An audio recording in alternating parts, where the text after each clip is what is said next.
नमस्कार मंडळी, अपर्णास किचनमध्ये आज आपण करणार आहे असे मस्त कुरकुरीत कारल्याचे काप की जे साधारण महिनाभर डब्यामध्ये ठेवले तर सहज राहतील। हे बघा, अगदी कुरकुरीत असे पापडासारखे असे आपण कारल्याचे चिप्स किंवा वेफर्स कसे करत आहे ते पाहूया। मंडळी, कारल्याचा औषधी उपयोग आपल्याला माहितीच आहे, तर आपण आज करणार आहे कारल्याचे चिप्स किंवा अशी आपण त्यासाठी कारली घेतलेली आहेत। कारल्याचे चिप्स, कारल्याचे काप, तळलेली कारली हे करण्यासाठी अशा आपण याच्या कारल्याच्या बारीक बारीक चकत्या करून घ्यायच्या, पातळ चकत्या करायच्या। बघा, अशा आपण पातळ चकत्या केलेल्या आहेत। त्याच्या बिया आपल्याला काढून टाकायच्या आहेत। हे बघा, अशा आज ज्या बिया आहेत या आपण बोटाने काढायच्या किंवा असे आपण मोठे पीस करून आतून असं काढून टाकले तरी चालतं। हे बघा, दाखवते मी।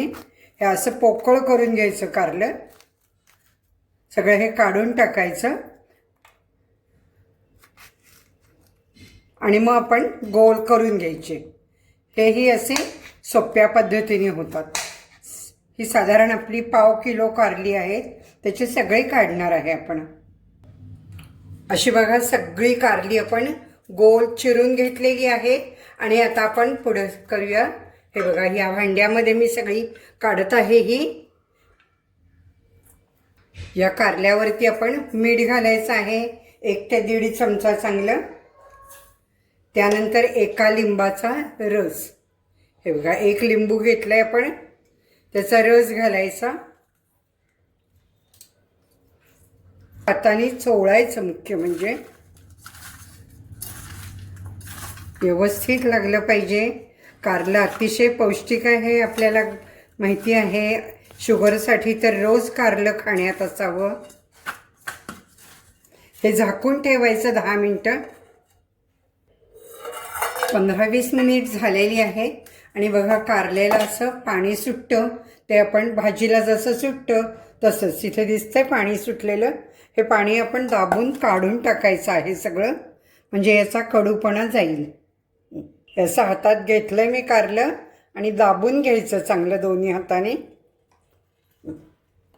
आता या कारल्यातलं आपण पाणी दाबून काढून टाकलंय, यावरती आपण घालायचं आहे बघा साधारण 2 चमचे तांदळाचं पीठ। बेसन पीठपेक्षा तांदळाच्या पिठाने कुरकुरीत होतात। आणि आपण 1 चमचावर हे कॉर्नफ्लोअर घालणार आहे। इथे आपण चाट मसाला सुद्धा वापरू शकतो आणि थोडं आपण मीठ, परत पाव चमचा मीठ। हे सगळं असं आपण व्यवस्थित कारल्याला लावून घ्यायचं। गरज वाटली तर अजूनही आपण तांदळाचं पीठ घालू शकतो। बेसनचं पीठ तुम्ही घातलेत ना तर एक वेगळा फ्लेवर येतो। बेसनच्या पिठाला माहिती आपल्याला भजीसारखा वास लागतो। हे असं कुरकुरीत साधारण 1 महिनाभर घट्ट झाकणाच्या डब्यात भरून ठेवलं तर राहणारं कारलं आहे। कायम खाण्यात कारलं असलं तर आरोग्यालाही चांगलं असतं। हे आता टॉस करते मी, असं सगळीकडे पीठ हे लागले जातं। तेल तापवत ठेवलेलं आहे। हे बघा, आपण चांगलं तेल तापल्यावरती असे हे कारल्याचे जे काप आपण करून ठेवलेले आहे ते थोडे थोडे घालायचे। फुल गॅस ठेवायचा आहे आपल्याला। अशा छान छान रेसिपीसाठी पाहत राहा अपर्णास किचन। रेसिपी आवडली तर पटकन लाईक करा आणि जर अजून सबस्क्राईब केलं नसेल तर सबस्क्राईब करून लगेच बेल आयकॉनही प्रेस करा। लोखंडी कढई घेतली की तेल कमी लागतं, चिटकत नाही। मी आता हे घरात जेवायच्या वेळेलाच करत आहे आणि हे महिनाभर मी ठेवते, कारण मलाही शुगर आहे, त्यामुळे हे खात असते मीही। तर आज म्हटलं सगळ्यांनाच दाखवावे। हे बघा, असे हे अशा पद्धतीने सगळे तळून घ्यायचे। थोडा रंग याचा बदलायला पाहिजे आणि कुरकुरीत राहायला पाहिजे।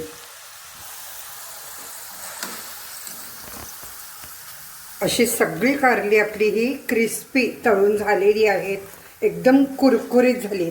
थोडा वेळ नंतर आपण गॅस ही बारीक केलेला आहे। हे बघा, तुम्हाला दाखवते मी 1 मिनिट। हे असं एकदम क्रिस्पी झालेलं आहे। आता आपण पुढे काय करायचं पाहूया।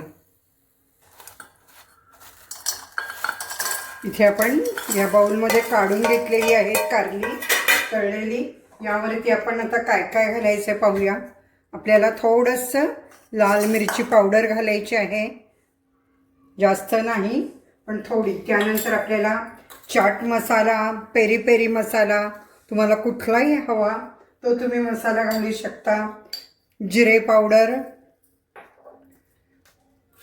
मीठ आपलं ऑलरेडी आहेच त्यावरती, त्यामुळे मीठ काही घालायचं नाही आपल्याला. पण आपण थोडीशी साखर, तुम्हाला आवडत असेल तर बुरबुरं, हे बघा मी अगदी चिमूटभर साखर म्हणजे अर्धा चमचा आहे. तरी कारलं कडू असतं पण हे काही कडू लागत नाही. आणि थोडासा कडवटचा फ्लेवर, स्मेल किंवा चव असतं ना, तर ती छान वाटते. हे सगळं गरम असतानाच करा हां, म्हणजे हे असं छान त्याला व्यवस्थित होईल. आणि बचत गटाचे जे काही पदार्थ असतात त्यामध्ये याला भरपूर मागणी आहे. जर तुम्ही वाळवली कारली चिप्स करून, तर काय होतं त्याची चव बदललेली असते. हे बघा थोडी अशी साखर घालायची, हे याला बरोबर सगळं चिकटणार आहे. अशा पद्धतीने हे करून केलेलं आहे.